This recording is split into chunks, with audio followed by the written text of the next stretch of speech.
வானொலியில் நீங்கள் கேட்டு மகிழ்ந்த தென்கட்சி கோ. சுவாமிநாதன் அவர்களின் இன்று ஒரு தகவல் கதை தொகுப்பினை கேட்கலாம். ஒரு காட்டுல ஒரு முனிவர் இருந்தார். ஒரு நாள் அவரை தேடிட்டு 4 பேர் வந்தாங்க. சுவாமி, எங்களுக்கு ரொம்ப நாளா ஒரு சந்தேகம்னாங்க. என்னன்னு கேட்டார். இந்த உலகத்துல எவ்வளவோ காரியங்கள் நடக்குது, எது நியாயம் எது அநியாயம் அப்படின்னு புரிஞ்சுக்க முடியலன்னாங்க. அது யாராலையும் புரிஞ்சுக்க முடியாதுன்னார் முனிவர். வந்தவங்களுக்கு ஆச்சரியமா போச்சு. ஒரு மாதிரியா பார்த்தாங்க. இதை முனிவர் கவனிச்சார். சரி, புறப்படுங்க என்னோடன்னார். எங்கன்னு கேட்டாங்க. இப்போ உங்க 4 பேரையும் ஒரு புஷ்பக விமானத்தில் அழைச்சிட்டு போறேன். இந்த உலகத்தில் சர்வசாதாரணமாக நடக்கக்கூடிய ஒரு காட்சியை உங்களுக்கு காட்ட போறேன். நீங்க பார்க்க போற அந்த காட்சி நியாயமா அநியாயமா அப்படிங்கிறத என்கிட்ட சொல்லணும். நீங்க சரியான பதில் சொன்னா புஷ்பக விமானத்தில் தொடர்ந்து பிரயாணம் பண்ணலாம். தவறான பதில் சொன்னால் இந்த புஷ்பக விமானம் உங்களை கீழே தள்ளி விட்டுரும் அப்படின்னார். 4 பேருக்கும் பயந்தான். இருந்தாலும் முனிவர் கூப்பிடுறாரு அப்படின்னு சொல்லி புறப்பட்டாங்க. அவங்க எல்லாரும் புறப்பட்டு ஒரு காட்டு வழியாக போய்கிட்டு இருக்கிறாங்க. புஷ்பக விமானத்தில் அங்கே நடக்கிற ஒரு காட்சியை காட்டுறார் முனிவர். அதோ அங்கே பாருங்கன்னார். அந்த விமானத்தில் இருந்தபடியே எல்லாரும் கீழே குனிஞ்சு பார்க்குறாங்க. அங்கே ஒரு தாய் புலி அப்போ தான் குட்டி போட்டிருக்கு. குட்டிகளை ஈன்ற உடனே பசிக்கு இறை தேடி அந்த பக்கமாக வருது. அதே நேரம் ஒரு தாய் மான், அதுவும் அப்போ தான் குட்டி போட்டிருக்கு. அதுவும் இதே மாதிரி குட்டிகளை ஈன்ற உடனே பசிக்கு இறை தேடி அந்த பக்கமாக வருது. இப்போ அந்த புலி அந்த மானை அடித்து போட்டுவிடுது. அதுவும் சாப்பிடுது, குட்டிகளுக்கும் கொடுக்குது. இப்போ அந்த புலி குட்டிகள் முகத்தில் மகிழ்ச்சி, தாயை இழந்த அந்த மான் குட்டிகள் முகத்தில் துக்கம். இப்போ அந்த முனிவர் 4 பேர்கிட்டையும் கேட்குறார். நீங்கள் இங்கே பார்த்தீங்களே, இதில் எது நியாயம் எது அநியாயம்? ஒவ்வொருத்தராக சொல்லுங்கள். உங்கள் பதில் சரியில்லைன்னா இந்த விமானம் உங்களை கீழே தள்ளி விட்டுரும். சொல்லுங்கள் பார்க்கலாம்னார். முதல்ல ஒருத்தன் சொன்னான், அந்த புலி செஞ்சது சரிதாங்க. அது பசிக்கு அதுதான் ஆகாரம். தன்னுடைய பசிக்கு தானே இறை தேடிக்கிட்டுது. அதில் என்ன தப்பு? அவ்வளவுதான். அதனால் புலி செஞ்சது நியாயம்தான் அப்படின்னா. அவ்வளவுதான், அந்த விமானம் அவனை அப்படியே கீழே தள்ளி விட்டுட்டுது. அதனால் அவன் கொடுத்த பதில் சரியில்லை அப்படிங்கிறது புரிஞ்சு போச்சு. இப்போ 2வது ஆள் சொன்னான், புலி செஞ்சது பாவம், அந்த தாய்மான் என்ன தப்பு பண்ணிச்சு? இப்போ அந்த குட்டிகளுக்கு யார் ஆதரவு? அதனால் புலி செஞ்சது அநியாயம் அப்படின்னா.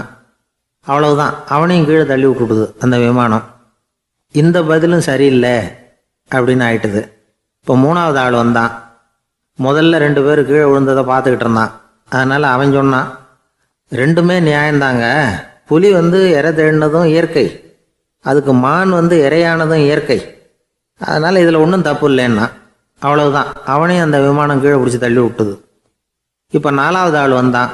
முனிவர் கேட்டார், நீயாவது சொல்லுப்பா, இந்த செயலில் எது நியாயம்னார். அவன் தெளிவாக பதில் சொன்னான். அதாவது என்ன சொன்னான்னா, எனக்கு தெரியல அப்படின்னா. அவனை விமானம் கீழே தள்ளலை, சௌரியமாக அழைச்சிட்டு போட்டுது. இவனும் பிரயாணம் சௌக்கியமாக பண்ணானான். ஆக இதுதான் சரியான பதிலுங்கிறத முனிவர் உணர்த்தினார். இந்த கதையிலிருந்து நாம் புரிஞ்சுக்க வேண்டியது என்னென்னா, இந்த உலகத்தில் எவ்வளவோ காரியங்கள் நடக்குது. அதெல்லாம் ஏன் அப்படி நடக்குதுங்கிறதுக்கு எப்பேற்பட்ட பண்டிதராலும் பதில் சொல்ல முடியாது. தெரியாததை தெரியாதுன்னு ஒத்துக்கிட்டா வாழ்க்கை பிரயாணம் சுகமாக இருக்கும். அதனால் தேவையில்லாத விஷயங்களை புரிஞ்சுக்கிறதுக்கு நேரத்தை செலவு பண்ணிகிட்டு இருக்கக்கூடாது. வாழ்க்கையை குழப்பிக்க கூடாது. வாழ்க்கைக்கு தேவையானது என்னவோ அதை மட்டும் புரிஞ்சுக்கிட்டா போதும். இந்த காலத்து ஆள் ஒருத்தன் ஒரு பெரியவரை தேடி வந்தான். ஐயா, ஒரு சந்தேகம்னா. என்ன உன்னுடைய சந்தேகம்னார். பகுத்தறிவுன்னா என்ன, விதின்னா என்ன அப்படின்னு கேட்டான். இதுக்கு அவர், இப்போ உன்னுடைய வலது காலை தூக்குன்னார். தூக்கினான். சரி, இப்போ உன்னுடைய வலது காலை கீழே இறக்காம உன்னுடைய இடது காலையும் தூக்குன்னார். தூக்கினான். பொத்துன்னு கீழே விழுந்துட்டான். பெரியவர் சொன்னார், உன்னால் ஒரு காலை தூக்க முடிஞ்சுது, அதுதான் பகுத்தறிவு. 2 கால்களையும் ஒரே சமயத்தில் தூக்குனா அடிபடும், அப்படிங்கிறது தான் விதி அப்படின்னு விளக்கம் கொடுத்தார். இவன் தன்னுடைய விதியை நொந்துக்கிட்டே இடுப்பை பிடிச்சிக்கிட்டு அங்கேருந்து நடந்து போயிட்டான். கடற்கரை ஓரமாக ஒரு பெரியவர் கையால் மணலை கீறிக்கிட்டே உட்காந்துருக்கிறார்.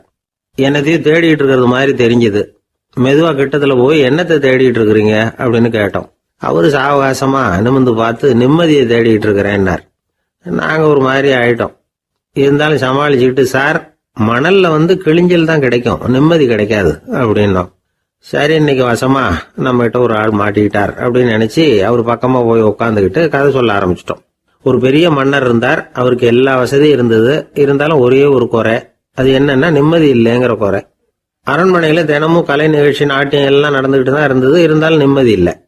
சரி, நிம்மதி எங்க கிடைக்கும் அப்படின்னு தேட ஆரம்பிச்சார். உடனே அதுக்கான முயற்சிகள்ல தீவிரமா இறங்கினார். நாட்டில் உள்ள தத்துவ மேதைகளை எல்லாம் கூப்பிட்டுட்டு வர சொன்னார். எல்லாரும் வந்து சேர்ந்தாங்க. அவங்கள பார்த்து நிம்மதி எங்க இருக்குது அப்படின்னு விசாரிச்சார். அவங்களுக்கு அது தெரிஞ்சா ஏன் இப்படி ராஜா முன்னாடி வந்து நின்றுட்டு இருக்க போறாங்க? ராஜாவோட கேள்விக்கு ஒவ்வொருத்தரும் ஒவ்வொரு மாதிரி விளக்கம் கொடுக்க ஆரம்பிச்சிட்டாங்க. எந்த பதிலும் ராஜாவுக்கு திருப்தி அளிக்கக்கூடிய அளவுக்கு இல்லை. சரி, போயிட்டு வாங்கன்னு சொல்லி அவங்களெல்லாம் அனுப்பி வச்சுட்டார். ஒரு நாள் அவர் மாளிகையில உப்பருகையில நின்றுட்டு இருக்கிறார். அந்த சமயத்துல தெருவில் ஒரு பிச்சைக்காரன் ரொம்ப உல்லாசமா பாட்டு பாடிக்கிட்டே போயிட்டு இருக்கிறான். குரல்ல ஒரு சந்தோஷம், நடையில ஒரு மிடுக்கு. அவங்ககிட்ட கொஞ்சம் கூட கவலை இருக்கிறதா தெரியல. உடனே ராஜா அதை பார்த்தார். ஏவலாளிகளை வந்து கைதட்டி கூப்பிட்டார். உடனே ஓடி போய் அந்த பிச்சைக்காரனை இங்க அழைச்சிட்டு வாங்கன்னு உத்தரவு போட்டார். இவங்க உடனே ஓடி போய் அவனை கூப்பிட்டாங்க. அரண்மனைக்கு வாழ்ந்தாங்க. அவன் வரல. அரண்மனைக்குள்ள அடி எடுத்து வைக்க மாட்டேன்னு சொல்லிவிட்டான். ராஜா கிட்ட வந்து விஷயத்தை சொன்னாங்க. அவருக்கு ரொம்ப ஆச்சரியம், இப்படி ஒரு ஆள் இருக்கிறானா அப்படின்னு. சரி, அவன் என்னதான் சொல்றான் அப்படின்னு விசாரிச்சார். இவன் மறுபடியும் தெருவுக்கு போய் கேட்டாங்க. என்ன பார்க்கணும்னா ராஜா விருப்பப்பட்டாருன்னா அவரை வேணும்னா இங்க வர சொல்லுங்க அப்படின்னு சொல்லிவிட்டான். அதை வந்து ராஜா கிட்ட சொன்னாங்க. அவருக்கு கோபம் வரல. இவ்வளவு சுதந்திர உணர்வோடு இருக்கிறவன் சாதாரண ஆளா இருக்க முடியாது அப்படின்னு நினைச்சார். உடனே கிடுகிடுன்னு இறங்கி தெருவுக்கு வந்தார். பிச்சைக்காரங்கிட்ட போனார். நீ கவலைப்படாம சந்தோஷமா பாடிக்கிட்டு போறியே, அது எப்படி முடியுது உன்னால அப்படின்னு கேட்டார். ஏன் அப்படி கேக்குறீங்கன்னு அவன், அதுக்கு இல்ல, எனக்கு அரண்மனையில எவ்வளவோ சுகபோகங்கள்லாம் இருக்கு, இருந்தாலும் நிம்மதி இல்ல. இது ஏன்னு எனக்கு தெரியல. இந்த தேசத்துல உள்ள அறிஞர்களை எல்லாம் கூப்பிட்டு கேட்டு பார்த்துட்டேன், அவங்களுக்கும் தெரியல. உன்னை கேட்டா தெரியும்னு நினைச்சேன், அதனாலதான் சந்திக்கிறதுக்கு ஆசைப்பட்டேன். ஆனா நீ வரமாட்டேன்னுட்டியே அப்படின்னார். பிச்சைக்காரன் கடகடன்னு சிரிக்க ஆரம்பிச்சுட்டான். மகிழ்ச்சிக்கும் உங்களுக்கும் தடையா இருக்கிறது இந்த மாளிகை தான். இதை விட்டுட்டு வெளியில வந்துட்டா நிம்மதி தேடிட்டு வந்துடும்னா. நான் அரசன், எனக்குன்னு கடமைகள் இருக்கு, அதையெல்லாம் விட்டுட்டு எப்படி வர முடியும்னார் ராஜா. ரெண்டும் ஒரே நேரத்துல கிடைக்கணுங்கிறது முடியாத காரியம். உங்க சுகபோகத்துக்கு விலையாதான் உங்க நிம்மதியை கொடுத்துக்கிட்டு இருக்கிறீங்க. என்ன பாருங்க, என்கிட்ட எதுவும் இல்லை, அதனால எதுவும் போயிடுமோங்கிற பயமும் இல்லை, நிம்மதியா இருக்கிறேன் அப்படின்னா அவன். ராஜா உடனே சந்தோஷப்பட்டு தன்னுடைய மேலங்கியை எடுத்து அவனுக்கு பரிசா கொடுத்தாரான். அவன் சிரிச்சுக்கிட்டே அதை வாங்க மாட்டேன்னு விட்டானான். இதை நீங்க எனக்கு கொடுக்கறதுனால எந்த பயனும் இல்லை, அதே நேரத்துல அதை வாங்கிட்டேன்னா அடுத்த வினாடியிலிருந்து அதை எப்படி காப்பாத்துறதுங்கிற கவலை எனக்கு வந்து சேர்ந்துடும், அப்புறம் தூக்கம் வராது, நிம்மதி போயிடும் அப்படின்னானா. சொல்லிவிட்டு அவன் பாட்டுக்கு சந்தோஷமா பாடிக்கிட்டே போயிட்டான். நிம்மதி எங்க இருக்குங்கிறதையும் ராஜா தெரிஞ்சுக்கிட்டார். அந்த இடத்துக்கு தன்னால போக முடியாதுங்கிறதையும் அவர் புரிஞ்சுக்கிட்டார். இப்படி இந்த கதைய அந்த கடற்கரையில மணலை கீறிக்கிட்டே உட்கார்ந்துருந்தார அந்த பெரியவர்கிட்ட சொல்லி முடிச்சோம். அவர் முகத்துல ஒரு தெளிவு தெரிஞ்சது. எங்களை நிமிர்ந்து பார்த்தார். ரொம்ப நன்றிங்க, இப்ப எனக்கு தெரிஞ்சு போச்சு, நிம்மதி வேணும்னா அதுக்கு என்ன பண்ணணும்னு இப்ப நல்லா புரிஞ்சுக்கிட்டேன் அப்படின்னார். என்ன புரிஞ்சுக்கிட்டீங்கன்னு கேட்டோம். இனிமே இந்த பக்கம் வந்தா உங்க கண்ணுல படாத இடமா பார்த்து உட்காரணும்னு புரிஞ்சுக்கிட்டேன் அப்படின்னார். நாட்டுல நல்லவங்க ஒருத்தர் 2 பேர் இருக்கிறதுனால தாங்க மழையே பெய்யுது அப்படின்னு சொல்றது உண்டு. நல்லார் ஒருவர் உளரேல் அவர் பொருட்டு எல்லாருக்கும் பெய்யும் மழை. சில சமயம் ரொம்ப பேர் திடீர்னு நல்லவங்களா ஆயிடுவாங்க போல இருக்கு. அதனால தான் விடாம பேய் மழையா கொட்டி தீர்த்துடுது. எல்லாரும் நல்லவங்களாயிட்டா உலகமே தாங்காது போல இருக்க. அப்பப்போ ஒருத்தர் 2 பேர் நல்லவங்களாகணும், அப்போதான் சீராக மழை பெய்யும். மாசத்துக்கு 3 பேர் நல்லவங்களானா மாதம் மும்மாரி பொழியும். இதெல்லாம் வேடிக்கை பேச்சு. இப்போ இதெல்லாம் ஒரு பக்கம் இருக்கட்டும், இப்போ விஷயத்துக்கு வருவோம். ஒரு கும்பல்ல நல்லவன் யாரு அப்படிங்கிறத எப்படி கண்டுபிடிக்கிறது? இதுக்கு ஒரு வேடிக்கை கதை உண்டு. என்னுடைய நண்பர் ஒருத்தருக்கு அவங்க பாட்டியம்மா சொன்ன கதையும் அது. அது என்ன கதைன்னா, ஒரு ஊர்ல ஒரு சமயம் பலமான மழை பெய்ய ஆரம்பிச்சுட்டு தான். இடி மின்னல் ரொம்ப கடுமையா இருந்திருக்குது. ஆரம்பிச்ச மழை வர வர கடுமையாகிட்டு இருக்குதே தவிர நிக்கிற பாடா தெரியல. ஊர் ஜனங்கள்லாம் பார்த்தாங்க. இதுக்கு மேலேயும் வீட்டுக்குள்ள இருந்தா ஆபத்துங்கிறத புரிஞ்சுக்கிட்டாங்க. ஏன்னா வீடெல்லாம் இடிஞ்சி விழுந்துருமோங்கிற பயம். உடனே எல்லாரும் புறப்பட்டு ஊருக்கு பொதுவாக இருந்த ஒரு மண்டபத்தில் போய் தங்கிக்கிட்டாங்க. மின்னல் கடுமையாக இருந்தது. இடி எந்த நேரத்துலையும் விழலாம்ங்கிற நிலைமை. எப்போ விழலாம்னு பார்த்துக்கிட்டு இருக்குது.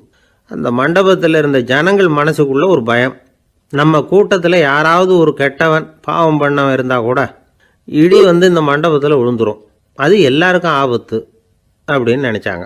சரி, இதுக்கு என்ன பண்ணலாம் அப்படின்னு யோசனை பண்ணாங்க. அந்த கூட்டத்தில் ஒரு பெரியவர் இருந்தார். அவர் ஒரு யோசனை சொன்னார். இதை பாருங்கள், அதுக்கு ஒரு வழி இருக்குது. அதோ எதிர்த்தாப்புல கொஞ்சம் தூரத்தில் ஒரு உயரமாக மரம் ஒன்று இருக்குது பாருங்கள். பொதுவாக இடி வந்து சுலபமாக விழறது அது மாதிரி உயரமான மரத்தில் தான். நம்ம கூட்டத்தில் இருக்கிறவங்க எல்லாரும் ஒவ்வொருத்தராக போய் அந்த மரத்தை தொட்டு விட்டு திரும்பி வந்துடணும். நம்மள பாவம் பண்ணவன் யாரோ அவன் அந்த மரத்தை தொடுற சமயத்தில் இடி விழுந்துடும். அவன் மட்டும் போயிடுவான். மண்டபத்தில் இருக்கிற நாமெல்லாம் பொழைச்சிக்கலாம் அப்படின்னு ஐடியா கொடுத்தார் அந்த பெரியவர். இது நல்ல யோசனையாக பட்டது. எல்லாரும் ஒத்துக்கிட்டாங்க. ஒவ்வொருத்தராக போய் அந்த மரத்தை தொட்டு விட்டு திரும்பி வந்தாங்க. இடி எதுவும் விழலை. இன்னமும் பாவம் பண்ண ஆசாமி அதை போய் தொடலை போல இருக்குது அப்படின்னு நினச்சிக்கிட்டாங்க. ஒவ்வொருத்தராக போகிறாங்க. எல்லாரும் போய் தொட்டுவிட்டு வந்தாச்சு. இன்னும் ஒரே ஒரு ஆசாமி தான் பாக்கி. கடைசியாக இருந்த அந்த ஆள் பயந்துட்டான். இது வரைக்கும் இடி விழலைன்னா இப்போ என்ன அர்த்தம்? இப்போ நாம் தான் பாக்கி, நாம் தான் தப்பு பண்ண ஆள் போல இருக்குது அப்படின்னு நினச்சிட்டான். அதனால் துணிச்சலாக போய் தொடுறதுக்கு பயந்தான். தயங்கிக்கிட்டே இருந்தான். இருந்தாலும் மற்றவங்கள்லாம் சும்மா இருப்பாங்களா? கட்டாயப்படுத்தி கழுத்தை பிடிச்சி தள்ளாத குறையா அவனை தள்ளி விட்டாங்க. போய் தொட்டுட்டு வாடான்னு. அவன் நடுங்கிட்டே போய் அந்த மரத்தை தொட்டான். அதே வினாடி ஒரு பயங்கரமான மின்னல் இடி விழுந்துட்டுது. எங்கே விழுந்தது தெரியுமா? அந்த ஆள் மேலே இல்லை, மண்டபத்தில் விழுந்தது. மண்டபத்தில் இருந்தவங்க பூரா காலி. அந்த ஒரு ஆள் மட்டும் புழைச்சிக்கிட்டான். இந்த ஒரு ஆளை காப்பாற்றுறதுக்காக தான் இடி வந்து மண்டபத்தில் விழாமல் இருந்திருக்குது. இதுதான் கதை. அதனால் நல்லவங்க எப்படியும் தப்பிச்சுக்குவாங்க அப்படிங்கிறது ஒரு நீதி. ஒருத்தன் அப்படி தான் தெருவில் நடந்து போய்கிட்டு இருந்தான். ரொம்ப நல்லவன். எதிரில் ஒருத்தன் சைக்கிளில் வந்துக்கிட்டு இருந்தான். அதில் மோதி இவன் கீழே விழுந்துட்டான். சைக்கிள்காரன் உடனே இறங்கி இவனை தூக்கி விட்டான். இவன் எழுந்திரிச்சு அவனை முறைச்சி பார்த்தான். அப்படி பார்க்காதீங்க சார், நீங்கள் ரொம்ப புண்ணியம் பண்ணியிருக்கீங்க, அதுதான் இப்போ வந்து சைக்கிளில் மோதிக்கிட்டீங்க அப்படின்றான். என்ன அப்படி சொல்கிறேன் நான்? இவன் 10 நிமிஷத்துக்கு முன்னாடி நான் லாரி ஓட்டிகிட்டு வந்தேன், அப்போ நீங்கள் எதிரில் வந்திருந்தீங்கன்னா என்ன ஆயிருக்கும் அப்படின்னானா அவன். ஒரு நாள் ஒரு 10-15 பள்ளிக்கூடத்து பிள்ளைங்க தேடிட்டு வந்தாங்க. உங்களை பார்த்துட்டு தான் போகணும், அதுக்காக தான் வந்திருக்கோம்னாங்க. என்ன விஷயம்னு கேட்டோம். நாங்கள்லாம் கூடி ஒரு முடிவு பண்ணியிருக்கிறோம், அதை உங்கள்கிட்ட சொல்லணும் அப்படின்னாங்க. அதுவும் ஒரு வாண்டு பையன் அதை சொன்னான். என்ன முடிவு அது அப்படின்னு கேட்டோம் ரொம்ப ஆர்வமாக. அதை இப்போ சொல்ல மாட்டோம், எங்களுக்கு பிடிக்கிற மாதிரி ஏதாவது ஒரு தகவல் சொன்னால் அதுக்கப்புறம் நாங்கள் அதை சொல்கிறோம் அப்படின்னா அந்த வாண்டு பையன். சரி, சின்ன பையன்கிட்ட இன்றைக்கி வசமாக மாட்டிக்கிட்டோம் அப்படின்னு நினச்சிக்கிட்டு அவங்களுக்கு தகுந்த மாதிரி ஒரு கதை சொல்ல ஆரம்பித்தோம்.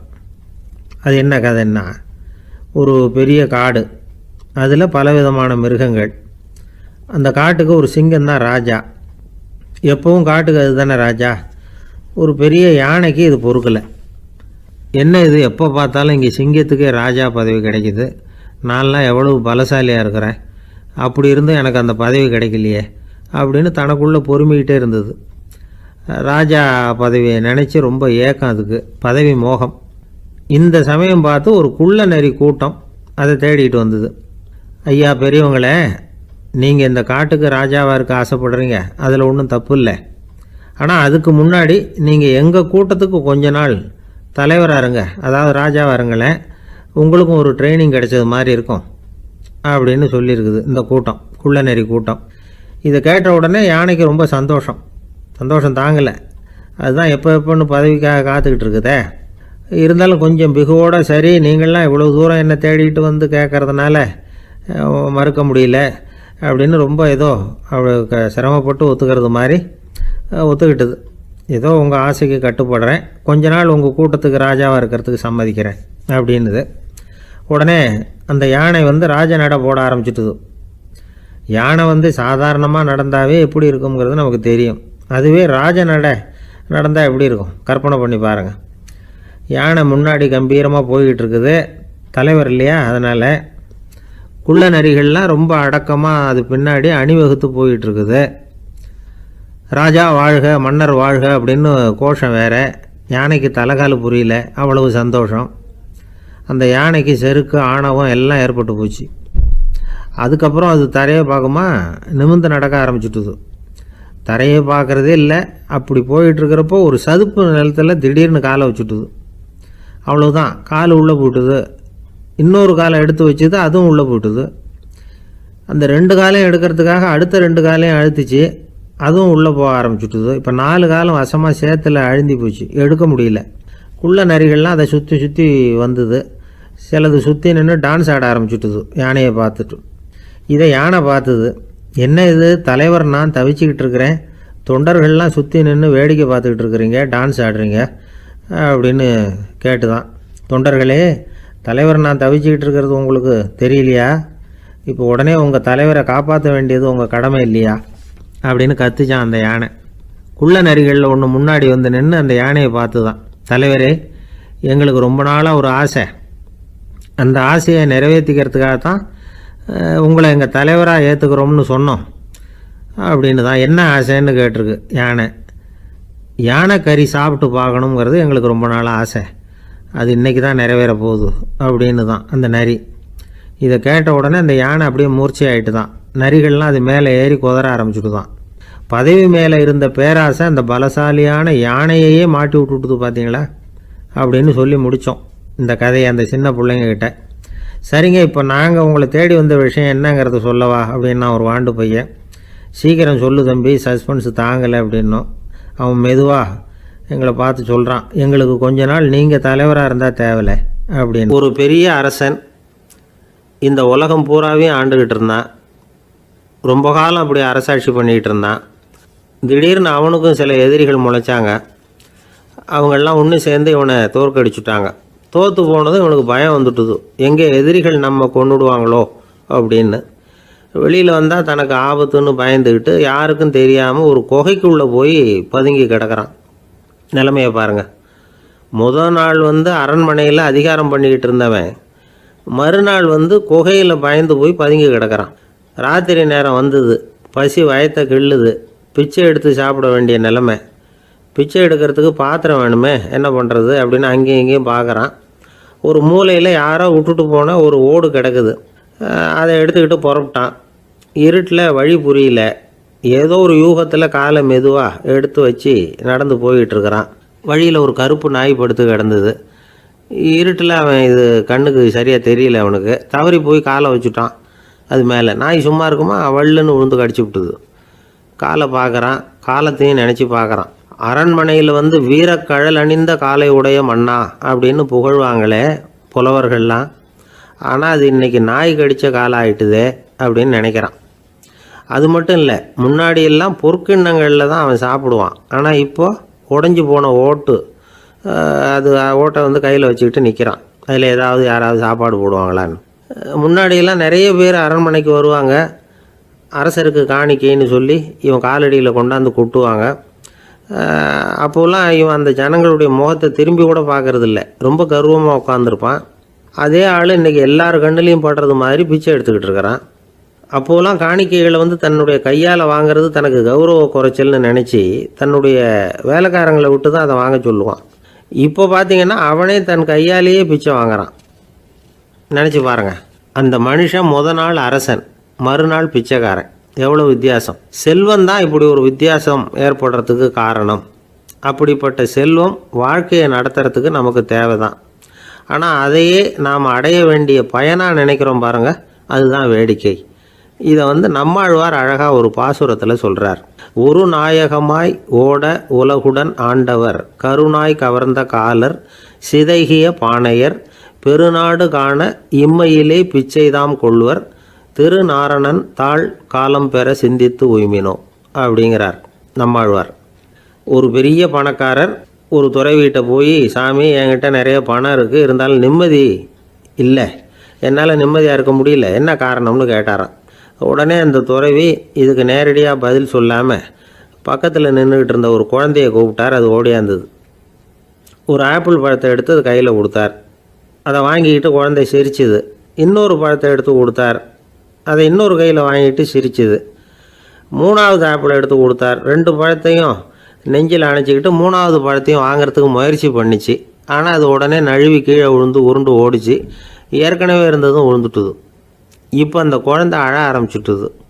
இப்போ அந்த துறவி பணக்காரர்கிட்ட சொன்னாராம், குழந்தைய கவனிச்சியா, 2 ஆப்பிள் போதும்னு அது நினச்சிருந்தா இப்போ அது அழ வேண்டிய அவசியம் வந்திருக்குமா அப்படின்னாராம். எதுவுமே அளவுக்கு மிஞ்சினா துன்பந்தான். இந்த காலத்தில் இதெல்லாம் யார் காதில் வாங்குறாங்க? ஒருத்தனை நல்ல வழிக்கு கொண்டு வரணும்னு நினச்சி அவனை கூப்பிட்டு உட்கார வச்சு இந்த கதையை சொல்லிகிட்டு இருந்தாங்க. சொல்லிவிட்டு அந்த குழந்தை செஞ்சது தப்பு தானே அப்படின்னு கேட்டிருக்கிறாங்க. ஆமாம், தப்பு தான், நானாக இருந்தால் அப்படி செஞ்சுருக்க மாட்டேன் நானா இவன். 2 பழமே போதும்னு சொல்லியிருப்பியா அப்படின்னு கேட்டிருக்காங்க. அப்படி இல்லைங்க, அவர் கொடுக்க கொடுக்க ஒவ்வொரு பழமாக வாங்கி பின்னாடி வச்சுட்டு மறுபடியும் கையை நீட்டுவேன் அப்படிங்கிறானோ. இவெல்லாம் எந்த காலத்தில் திருந்துறது? ஒரு ஊரில் ஒரு குரு இருந்தார், ஜென் குரு. அவரை தேடிட்டு ஒரு மன்னர் வந்தார். வந்தவர் ஜப்பான் மன்னர். தோட்டக்கலையை பற்றி தெரிஞ்சுட்டு போகிறதுக்காக அவர் வந்தார். எப்படி தோட்டம் அமைக்கிறது அப்படிங்கிறத பற்றி அந்த குரு விவரமாக சொல்லி கொடுத்தாரு. 1 நாள் 2 நாள் இல்லை, 3 வருஷம் கற்றுக் கொடுத்தார். அதுக்கப்புறம் சொன்னார், நான் கற்றுக் கொடுத்துட்டேன், இனிமேல் நீங்கள் போகலாம், போய் தோட்டம் அமைக்கலாம், அதுதான் உங்களுக்கு பரிசை. தோட்டம் அமைச்ச பிறகு சொல்லி அனுப்புங்க, நான் வந்து பார்க்குறேன். நீங்கள் இங்கே என்னவெல்லாம் கற்றுக்கிட்டீங்களோ அதையெல்லாம் அங்கே செயல்முறையில் செஞ்சு காட்டுங்க அப்படின்னு சொல்லி அனுப்பி வச்சார். மன்னர் போனார். அரண்மனைக்கு பக்கத்திலேயே ஒரு பெரிய தோட்டத்தை உண்டு பண்ணினார். அழகான மரங்களையும் செடிகளையும் உருவாக்கினார். கிட்டத்தட்ட 1000 தோட்டக்காரர்களை பயன்படுத்தி 3 வருஷங்கள் முயற்சி பண்ணி அந்த அழகான தோட்டத்தை உருவாக்கினார். குருக்கிட்ட இருந்து செய்தி வந்தது, நாளைக்கு வந்து தோட்டத்தை பார்க்குறேன் அப்படின்னு. மன்னர் உடனே சுறுசுறுப்பாயிட்டார். முதல் நாளே தோட்டத்தை சுத்தப்படுத்தினார். ராத்திரி பூரா யாரும் தூங்கலை. எல்லாருக்கும் தோட்டத்தை ஒழுங்குபடுத்துகிற வேலை. அது அந்தந்த இடத்துல ஒழுங்காக இருக்குதா அப்படின்னு சரி பார்த்தாங்க. ஒரு தவறும் இல்லாத வகையில் அதை ஒழுங்குபடுத்தினாங்க. மறுநாள் குரு வந்தார், தோட்டத்தை பார்த்தார். அவருக்கு கோபம் வந்துட்டுது. மன்னருக்கு ஆச்சரியம், எப்பவும் சிரிச்சுக்கிட்டே இருக்கிறவர் இப்போ எப்படி இருக்கிறாரே அப்படின்னு.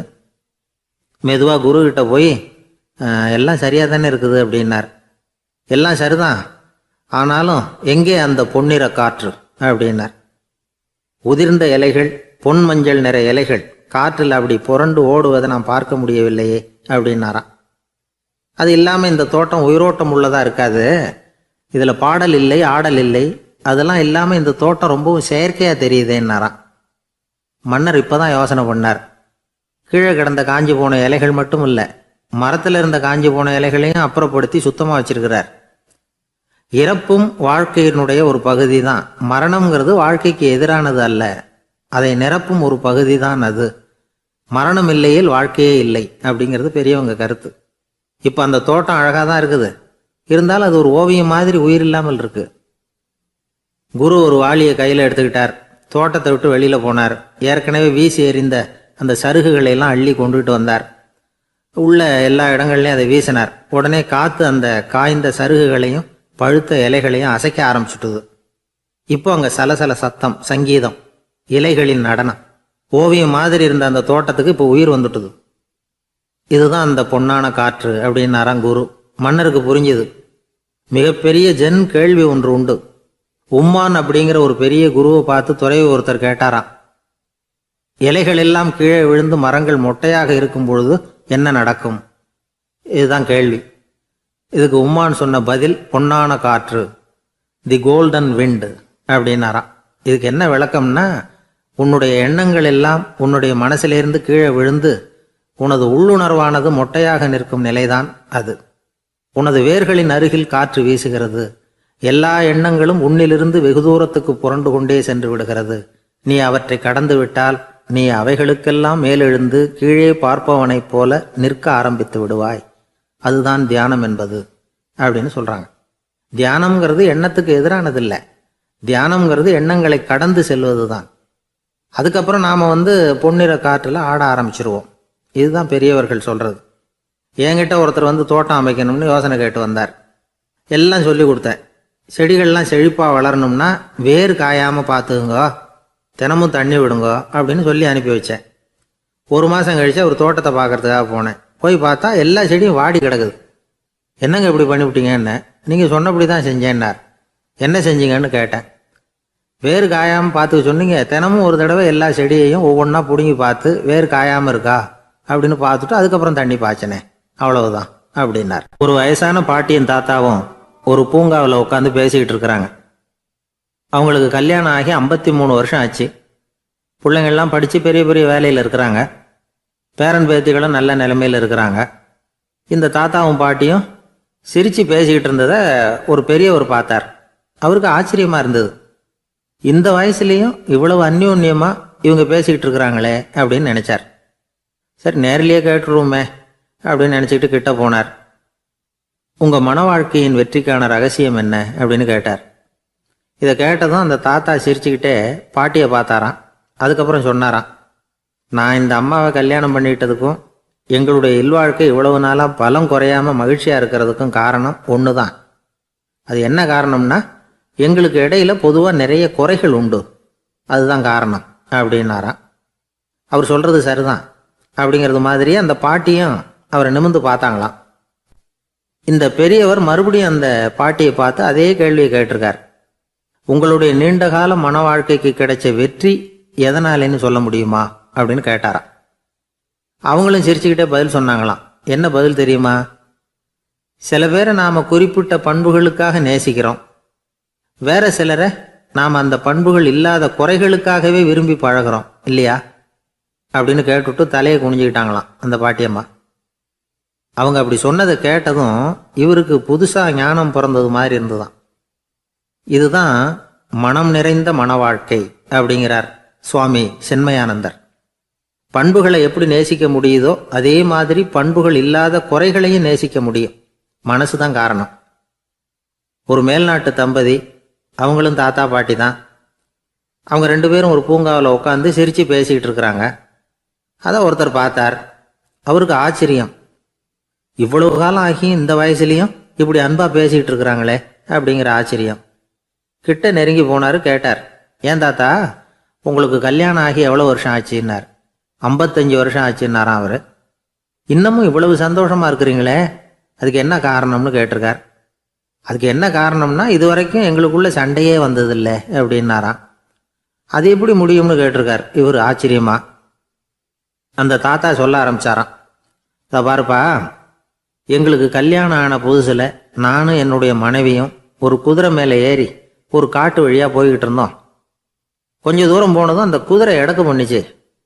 நான் உடனே கீழே இறங்கி அந்த குதிரையை பார்த்து, இது உனக்கு முதல் தடவை அப்படின்னு மிரட்டலாக சொல்லிவிட்டு ஏறி உக்காந்தேன். மறுபடியும் போனோம். கொஞ்சம் தூரம் குதிரை நல்லபடியாக நடந்து போச்சு. மறுபடியும் எடக்கு பண்ண ஆரம்பிச்சுட்டுது. நான் கீழே இறங்கினேன். கையில் இருந்த சாட்டையால் ஓங்கி ஒரு அடி கொடுத்தேன். இது உனக்கு 2வது தடவை அப்படின்னு சொல்லிவிட்டு ஏறி உக்காந்தேன். மறுபடியும் குதிரை கொஞ்சம் தூரம் நல்ல விதமாக நடந்து போச்சு. அப்புறமும் எடக்கு பண்ண ஆரம்பிச்சுட்டுது. அந்த சமயத்தில் ஒரு ஆற்று பாலத்தை கடந்து போய்கிட்டு இருக்கிறோம். நான் கீழே இறங்கினேன். என்னுடைய மனைவியையும் கீழே இறங்க சொன்னேன். அந்த குதிரையை பிடிச்சி அப்படியே ஆற்றுல தள்ளி விட்டுட்டேன். தள்ளி விட்டுட்டு, இது உனக்கு கடைசி தடவை அப்படின்னு சொன்னேன். அதை பார்த்ததும் என் மனைவி பதறி போயிட்டாங்க. போய், ஐயோ பாவம், என்ன இப்படி பண்ணிவிட்டீங்க, உங்களுக்கு மனசில் கொஞ்சம் கூட இறக்கமே இல்லையா அப்படின்னாங்க. நான் மெதுவாக இவங்க பக்கம் திரும்பி, இது உனக்கு முதல் தடவை அப்படின்னேன். அவ்வளவுதான். அன்னையிலேருந்து இன்னைய வரைக்கும் ஒரு நாள் கூட எங்களுக்குள்ள சண்டையே வந்ததில்லை அப்படின்னு விளக்கம் கொடுத்தார் அந்த தாத்தா. ஒரு பெரிய தத்துவ சிந்தனையாளர் இருந்தார், சுவாங்சு அப்படின்னு பேர். அவருடைய மனைவி ஒரு நாள் திடீர்னு காலமாயிட்டாங்க. ஐயோ பாவம், அவர் ரொம்ப வருத்தப்படுவார், போய் ஆறுதலாக 4 வார்த்தை பேசிவிட்டு வரலாம் அப்படின்னு நினச்சிக்கிட்டு நிறைய பேர் அவரை தேடிட்டு வந்தாங்களாம். வந்தவங்களுக்கு ஆச்சரியம், ஏன்னா இவர் வருத்தப்பட்டுக்கிட்டு இருப்பார் அப்படின்னு தானே எதிர்பார்த்தாங்க. அப்படி இல்லை, தாளம் போட்டுக்கிட்டு உட்காந்துருக்கிறார். தாளத்துக்கு தகுந்த மாதிரி பாட்டு வேற பாடிக்கிட்டு இருக்கிறார். என்ன மனுஷன் அவர், கொஞ்சம் கூட கவலை இல்லாமல் இப்படி இருக்கிறாரு அப்படின்னு நினச்சாங்க. ஒருத்தர் துணிஞ்சு அவர்கிட்ட கேட்டுவிட்டார், என்னங்க இது இப்படி அப்படின்னு. அதுக்கு அவர் என்ன சொன்னார் தெரியுமா? இதை பாருங்கள், என்னுடைய மனைவி பிறக்கிறதுக்கு முன்னாடி அவளுக்கு உயிரும் கிடையாது, உடலும் கிடையாது. அதுக்கு பிறகு தான் உயிர் வந்தது, உடல் வந்தது, அந்த உருவம் வந்தது. இப்போ என்ன ஆச்சு, அந்த உருவமும் உயிரும் போயிட்டுது, அவ்வளவுதானே. வந்தது போயிட்டுது. இளவேனில் காலம், இலையுதிர் காலம், பனிக்காலம், இப்படி பருவங்கள் மாறி மாறி வருது இல்லையா? அது மாதிரி பிறப்பும் இறப்பும் மாறி மாறி வருது. இது இயற்கை. இதுக்காக அழுதா அது எப்படி அப்படின்னாராம். ஞான தெளிவு அடைஞ்சவங்களுக்கு எல்லாமே சுகம்தான். திருவள்ளுவரும் அதை தான் சொல்கிறார், உறங்குவது போலும் சாக்காடு, உறங்கி விழிப்பது போலும் பிறப்பு. தூங்கிறதுக்கெல்லாம் நாம் வருத்தப்பட்டுக்கிட்ட இருக்கிறோமா? இன்றைக்கி தூங்க வேண்டியிருக்குதே, இன்னும் கொஞ்சம் நேரத்தில் நான் தூங்க வேண்டியிருக்கு அப்படின்னு சொல்லி யாராவது அழுதுகிட்டு இருப்பாங்களா? அதனால் இந்த உலக வாழ்க்கையினுடைய இயல்பை யதார்த்தத்தை நாம் தெளிவாக புரிஞ்சுக்கணும். அப்படி புரிஞ்சுக்கிட்டால் நாம் கவலை இல்லாமல் வாழ முடியும். ஒரு வயசான தாத்தா பாட்டி 60 வருஷத்துக்கு முன்னாடி அவங்களுக்கு கல்யாணம் ஆச்சு. ஒன்றாவே வாழ்ந்தாங்க, ஒன்றாவே இறந்து போனாங்க. இப்போ அவங்க 2 பேரும் சொர்க்கத்துக்கு போய் சேர்ந்தாங்க. அங்கே எல்லா வசதியும் இருந்தது. ஒரு பெரிய பங்களாவே இவங்களுக்கு ஒதுக்கி கொடுத்தாங்களாம். இதுக்கு எவ்வளவு வாடகைன்னு கேட்டார் தாத்தா. வாடகையெல்லாம் கிடையாது, இலவசம் அப்படின்னார் அங்கே இருந்தவர். அந்த வீட்டுக்கு பின்னாடி ஒரு பெரிய புல்வெளி இருந்தது. இதில் விளையாட ஏதாவது கட்டணம் உண்டான்னு கேட்டிருக்கார் தாத்தா. அதெல்லாம் ஒன்றும் கிடையாது, பணம்லாம் கட்ட வேண்டியதில்லை அப்படின்னார் அவர். பக்கத்தில் ஹோட்டல் மாதிரி ஒரு பெரிய கட்டடம், உள்ள சாப்பாட்டு மேஜைகள், அது மேலே விதவிதமான பலகாரங்கள். சாப்பாட்டுக்கெல்லாம் எவ்வளவு அப்படின்னு விசாரித்தாராம் தாத்தா. அதுதான் சொன்னேனே, இங்கே எல்லாமே இலவசம்தான், எது வேணும்னாலும் சாப்பிட்லாம், எவ்வளவு வேணும்னாலும் சாப்பிட்லாம் அப்படின்னாராம். நீங்கள் சொல்கிறீங்க அப்படி, ஆனால் நான் சர்க்கரை சேர்த்துக்கக்கூடாது, உப்பு சேர்த்துக்கக்கூடாது, பாட்டி கையால் எப்பவும் பத்திய சாப்பாடு தான் அப்படின்னாராம் தாத்தா. இதை பாருங்கள், இங்கே உங்களுக்கு அந்த கவலையும் வேண்டியதில்லை. இங்கே நீங்கள் ஸ்வீட்டு சாப்பிட்லாம், காரம் சாப்பிட்லாம், உங்களுக்கு எந்த நோயும் வராது அப்படின்னாராம் அங்கே சொர்க்கத்தில் இருந்தவர். இதை கேட்ட உடனே அந்த தாத்தா பக்கத்தில் நின்ன பாட்டியை பார்த்து கத்தினாராம். அடி பாவி, எல்லாத்தையும் கெடுத்துட்டியே, நீ எனக்கு பத்திய சாப்பாடு போடாமல் கண்டதை திங்க விட்டுருந்தா 10 வருஷத்துக்கு முன்னாடியே நான் இங்கே சேர்ந்துருப்பேனே அப்படின்னாராம். ஒரு ஊரில் ஒரு கோயில் இருந்தது, ரொம்ப பழைய கோயில். உள்ளே போகிறதுக்கே பயமாக இருக்கும், எந்த நேரத்தில் இடிஞ்சு விழுந்துருமோ அப்படிங்கிற பயம். அப்படி இருந்ததுனால யாரும் துணிஞ்சு சாமி கும்பிடுறதுக்கு அங்கே போகிறதில்ல. கோயிலுக்கு வர்ற கூட்டம் கொஞ்சம் கொஞ்சமாக குறைய ஆரம்பிச்சுட்டுது. கோயில் நிர்வாகிகள் எல்லாரும் கூடி உட்காந்து பேசினாங்க. என்ன பண்ணலாம்னு யோசனை பண்ணாங்க. எந்த இடம் மோசமாக இருக்கோ அந்த இடத்த பழுது பார்த்தாங்க. அங்கே எங்கே வர்ணத்தை பூசி கொஞ்சம் அழகுபடுத்தி பார்த்தாங்க. ஏதோ இந்த ஊரில் கோயில்னு ஒன்று இருக்குது, அது மக்களுக்கு தெரியணும் அப்படிங்கிறதுக்காகத்தான் இப்படிலாம் பண்ணாங்க. இருந்தாலும் கோவில் இருக்கிற நிலைமை மக்களுக்கு தெரியும், அதனால் அங்கே வர்றது குறைச்சிக்கிட்டாங்க அவங்க. ஒரு கட்டத்தில் யாருமே வர்றதில்லை, நிலைமை அந்த அளவுக்கு ஆயிட்டுது. மறுபடியும் கோவில் நிர்வாகிகள் கூட்டம் நடந்தது. இந்த கூட்டம் கூட கோயிலுக்கு உள்ளே நடக்கலை, இடிஞ்சு விழுந்துருமோங்கிற பயம். அதனால் வெளியில் தான் உட்காந்து கூட்டத்தை நடத்தினாங்க. ஏன்னா உள்ளே போகிறதுக்கு அவங்களுக்கும் துணிச்சல் கிடையாது, எந்த நேரமும் விழுந்துரும் போல் இருந்தது. அது வழியாக போகிறவங்க கூட வேகமாக அந்த இடத்த கடந்து போக ஆரம்பிச்சிட்டாங்க. கோவில் நிர்வாகிகள் வெளியில் உட்காந்து கூட்டம் போட்டாங்க இல்லையா, அந்த கூட்டத்தில் 4 தீர்மானங்களை நிறைவேற்றினாங்க. அது என்ன 4 தீர்மானம்னா, முதல் தீர்மானம், இந்த கோவிலை இடிப்பது அப்படிங்கிற முடிவை இந்த கமிட்டி மிகவும் வருத்தத்துடன் ஏற்றுக்கொள்ளுகிறது அப்படின்னு நிறைவேற்றினாங்க. இதுக்கு பதிலாக இன்னொரு கோவிலை உடனடியாக கட்டி முடிச்சுடணுங்கிறது 2வது தீர்மானம். 3வது தீர்மானம் என்ன தெரியுமா, பழைய கோவிலின் கதவுகள், அதிலிருந்து பிரித்து எடுக்கிற செங்கல், இதையே புது கோவில் கட்டுவதற்கு பயன்படுத்தி கொள்ள வேண்டியது. பழைய கோவில் இருந்த மாதிரியே அதே வடிவத்தில் புது கோவிலையும் கட்ட வேண்டியது. பழைய கோவிலின் அஸ்திவாரத்தை அப்படியே வச்சுக்கிட்டு அதுக்கு மேலே நாம் கோவிலை கட்டிக்க வேண்டியது. இதுதான் 3வது தீர்மானம். இதையும் கமிட்டி முழு மனசோடு ஏற்றுக்கிட்டது. இது வரைக்கும் சரி. இப்போ அந்த கமிட்டி 4வதாக ஒரு முக்கியமான தீர்மானத்தை கொண்டுக்கிட்டு அதையும் ஏகமனதாக நிறைவேற்றி விட்டது.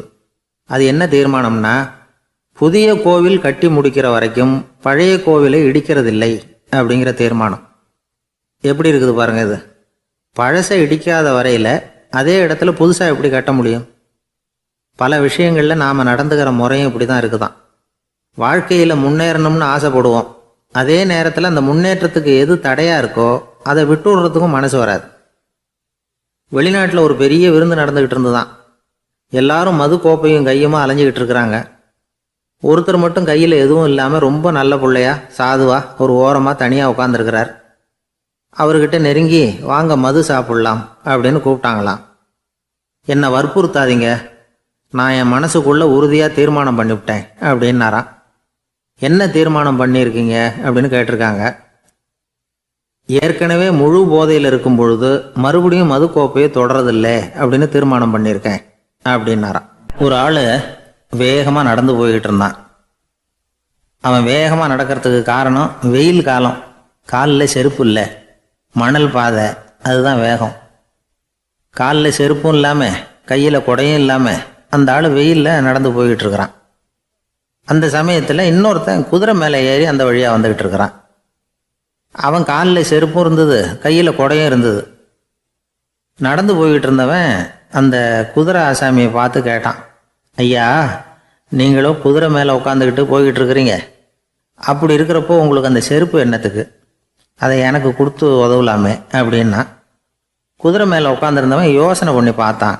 இவன் சொல்கிறது நியாயம்தானே அப்படின்னு சொல்லி தன்னுடைய செருப்பை கழட்டி அந்த வழிப்போக்கனுக்கு கொடுத்துட்டான்.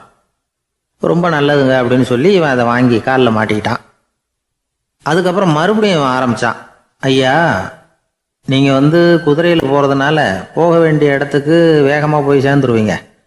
அதனால் உங்கள் கையில் அந்த குடை என்னத்துக்கு? நான் நடந்து போயிட்டுருக்கிறவன் ரொம்ப நேரம் நடக்க வேண்டியிருக்கும் இந்த வெயிலில். அதனால் அந்த குடையையும் எனக்கு கொடுங்களேன் அப்படின்னா. குதிரை வீரன் யோசனை பண்ணி பார்த்தான். இதுவும் நியாயம்தானே அப்படின்னு அவனுக்கு தோணுச்சு. உடனே இறக்கப்பட்டு தன் காலில் இருந்த செருப்பை கொடுத்தது மாதிரியே தன் கையில் இருந்த கொடையையும் இவங்கிட்ட கொடுத்துட்டான். அதுக்கப்புறம் அவன் நிம்மதியாக புறப்பட்டான். இப்போ மறுபடியும் கை தட்டி அவனை நிறுத்தினான். கீழே நின்றுட்டு இருந்தவன், என்னப்பா ஏன் என்னை நிறுத்தினேன், இன்னும் ஏதாவது வேணுமா உனக்கு அப்படின்னா குதிரையில் இருந்தவன். இவன் மெதுவாக வாயை திறந்து அந்த குதிரையையும் என்கிட்ட கொடுத்துருங்களேன்னா. அந்த குதிரை வீரன் இப்போ ஒரு கணம் யோசனை பண்ணி பார்த்தான். உடனே என்ன பண்ணான் தெரியுமா? தன்கிட்ட இருந்த குதிரை சவுக்கை எடுத்தான். குதிரை சவுக்கால் அந்த ஆளை வாங்குன்னு வீசி தள்ளிவிட்டான். இவ்வளவு சவுக்கடியும் வாங்கிக்கிட்டு இந்த ஆள் என்ன பண்ணான் தெரியுமா? சிரிக்கிறான். அடி வாங்கிட்டு யாராவது சிரிப்பாங்களா? குதிரை வீரனுக்கு ஒன்றும் புரியல. என்னப்பா அது, ஏன் இப்படி அடி வாங்கிட்டு இப்படி சிரிக்கிறியே அப்படின்னு கேட்டான். இப்போ அந்த வழிப்போக்கன் சொல்கிறான், ஐயா, நான் இப்படி சிரிக்கிறதுக்கு காரணம் இருக்கு. இப்படி குதிரை கேட்டு உங்ககிட்ட அடி வாங்கலைன்னு வச்சுக்கோங்க, என் உயிர் உள்ள வரைக்கும் மனசில் ஒரு தவிப்பு இருந்துக்கிட்டே இருக்கும். செருப்பையும் கொடையையும் கேட்ட உடனே கொடுத்தவன் குதிரையையும் கேட்டிருந்தா கொடுத்துருப்பானோ அப்படிங்கிற பேராசையில் ஏங்கிக்கிட்டே இருந்திருப்பேன். இப்போ உங்ககிட்ட அடி வாங்கின பிறகு என்னுடைய அந்த சந்தேகம் தீர்ந்து போச்சு. என்னுடைய ஆசைக்கு எல்லை எது அப்படிங்கிறத எனக்கு புரிஞ்சுட்டுது அப்படின்னு சொல்லிவிட்டு அவன் நடக்க ஆரம்பிச்சிட்டானான். ஆசைக்கும் எல்லை உண்டு அப்படிங்கிறத விளக்கறதுக்காக வாரியார் சுவாமிகள் சொல்கிற கதை இது. இந்த காலத்துலேயும் ஒருத்தன் அது மாதிரி கொடை செருப்போட குதிரையில் போய்கிட்டு இருந்தான். எதிரில் நடந்து வந்தவன், ஐயா உங்கள் கொடையை எனக்கு கொடுங்களேன்னு கேட்டான். உடனே அவன் குதிரையிலேருந்து கீழே குதிச்சு அவனை சாட்டையால் அடிக்க ஆரம்பிச்சிட்டான். இன்னொருத்தர் அந்த வழியாக வந்தவர் இதை பார்த்தார். ஏன்பா, அவன் கேட்டான், உன்னால் முடியலன்னா இல்லைன்னு சொல்லிட வேண்டியது தானே, அதுக்காக ஏன் இப்படி அவனை போட்டு அடிக்கிறேன்னு கேட்டார். உங்களுக்கு விவரம் புரியாது சார், காலம் ரொம்ப கெட்டு போச்சு. கேட்டதை கொடுத்தேன்னு வச்சுக்கோங்க, இந்த குதிரையே என்னோடது, அவன் திருடிக்கிட்டு போகிறான் அப்படின்னு என் பேரில் புகார் கொடுக்க ஆரம்பிச்சிருவான் சார் அப்படின்னா. அது எப்படி அவ்வளோ உறுதியாக சொல்கிறேன்னு கேட்டார் அவர். ஏற்கனவே அது மாதிரி ஒருத்தன் பேரில் புகார் கொடுத்துட்டு தான் இந்த குதிரையை நான் தள்ளிட்டு வந்துக்கிட்டு இருக்கிறேன் அப்படின்னா. ஊரில் ஒரு பெரியவர் இருந்தார். ஒரு நாள் அவரை தேடி ஒருத்தர் வந்தார். ஐயா, நான் கடவுளை பரிபூர்ணமாக நம்புகிறேன் அப்படின்னார். சரி, அந்த நம்பிக்கை உனக்கு எப்படி வந்ததுன்னு கேட்டார் இவர். அவர் சொல்ல ஆரம்பித்தார். ஐயா, எனக்கு கல்யாணம் ஆகி 10 வருஷம் ஆச்சு, ஆனாலும் குழந்தை பாக்கியம் இல்லை. அதுக்கு என்ன காரணமாக இருக்கும்னு நான் யோசனை பண்ணிகிட்டு இருந்தப்போ நண்பர் ஒருத்தர் ஒரு ஆலோசனை சொன்னார். உனக்கு மதப்பற்று இல்லை, எந்த கடவுளையுமே நம்ப மாட்டேங்கிற, அதுதான் காரணம். கடவுளை நம்பு, உனக்கு குழந்தை பாக்கியம் கிடைக்கும் அப்படின்னார். அவர் அப்படி சொன்னாரே தவிர எனக்கு சந்தேகம்தான். இருந்தாலும் அவர் சொன்னபடியும் நடந்து தான் பார்ப்போமே அப்படின்னு முடிவு பண்ணேன். கடவுளை நம்ப ஆரம்பித்தேன். அந்த வருஷமே அழகான ஆண் குழந்தை பிறந்தது. எல்லாம் இறைவன் அருள் அப்படின்னார். இவர் இப்படி சொன்னதை கேட்டதும் அந்த பெரியவர் சொன்னார், நீ சொல்கிறதெல்லாம் சரிதான், இருந்தாலும் இந்த காலத்தில் எந்த ஒரு காரியமாக இருந்தாலும் அதை சோதனை செஞ்சு பார்த்துட்டு தான் ஒரு முடிவுக்கு வந்து சேர முடியும். அறிவுபூர்வமான முடிவு அதுவாக தான் இருக்கும். அறிவியல் சோதனைகள் அப்படித்தான். ஒரு குறிப்பிட்ட விஷயத்தை பற்றி எத்தனை தடவை சோதனை பண்ணாலும் ஒரே முடிவு தான் கிடைக்கணும். அதுதான் சரியாக இருக்கும். அதனால் இப்போ மறுபடியும் ஒரு சோதனைன்னார். என்ன செய்யணும் அப்படின்னு கேட்டார் இவர். கடவுள்கிட்ட ஒரு பெண் குழந்தை வேணும்னு கேளு.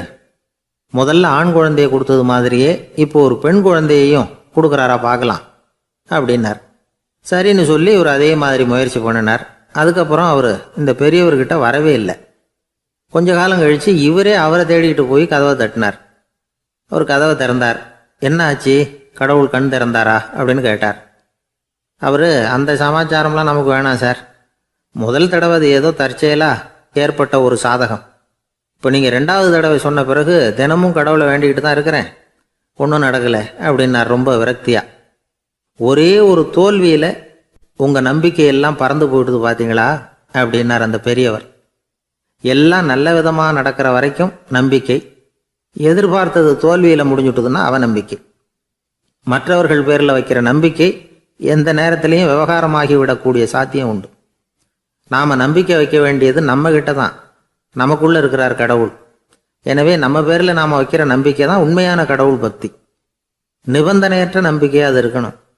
எல்லாம் நல்லபடியாக நடந்துக்கிட்டு இருந்தால் எந்த முட்டாளுக்கும் நம்பிக்கை வரத்தான் செய்யும் அப்படிங்கிறது ஒரு பெரிய ஒரு கருத்து. தியானத்தின் மூலமாக தான் உனக்குள்ள ஆழமாக தோண்டுனா உன்னுடைய அடி ஆழத்தில் நம்பிக்கை அப்படி ஊற்றெடுக்கும், அதை பார்க்க முடியும் அப்படிங்கிறது பெரியவர்கள் சிந்தனை. ஒரு குழந்தை அப்பாவை பார்த்து என்னப்பா பண்ணுறேன்னு கேட்டுதான். பிரார்த்தனை பண்ணிகிட்டு இருக்கிறேன்னாரான் அப்பா. பிரார்த்தனை பண்ணுனா என்ன கிடைக்கும் அப்படின்னு கேட்டுதான் குழந்தை. எல்லாம் கிடைக்கும் அப்படின்னாரான் அப்பா.